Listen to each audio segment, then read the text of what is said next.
അച്ഛാ ഇവിടെ ഇരിക്കും.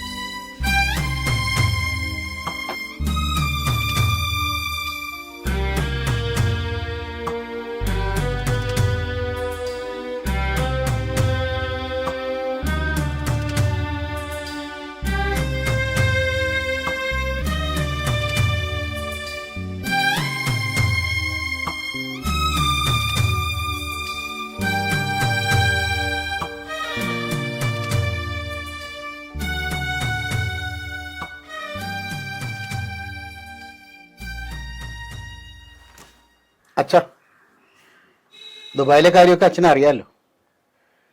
ഞാൻ പോയിട്ട് വരുമ്പം അച്ഛനെ വന്ന് ഇങ്ങോട്ട് കൊണ്ടുപോരാ. അച്ഛാ എനിക്ക് കണ്ണൂരേക്ക് സ്ഥലം മാറ്റവാ, അതുകൊണ്ടാണ് അച്ഛനെ ഞങ്ങളിപ്പം വൃദ്ധസദനത്തിലേക്ക് ആക്കുന്നത്.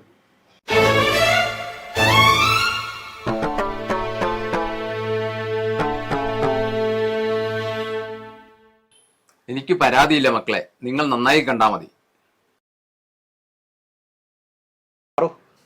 നമുക്കന്നാ പോകാൻ നോക്കാം, വെറുതെ സമയം കളയണ്ട. അച്ഛാ നമുക്കെന്നാ ഇറങ്ങാം.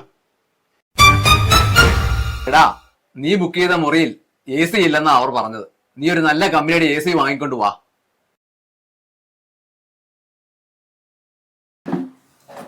അച്ഛാ നമ്മൾ ഈ ആവശ്യമില്ലാത്ത കാര്യത്തിനൊന്നും കാശ് മുടക്കേണ്ട കാര്യമില്ല, അതെല്ലാം അവര് നോക്കിക്കോളും.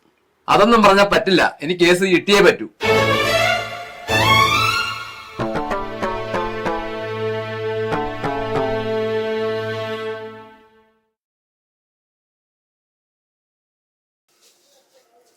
എന്റെ കാലശേഷം നിന്റെ മകൻ നിന്നെ വൃദ്ധസദനത്തിലാക്കും, അന്ന് നിനക്കത് ഉപകരിക്കും.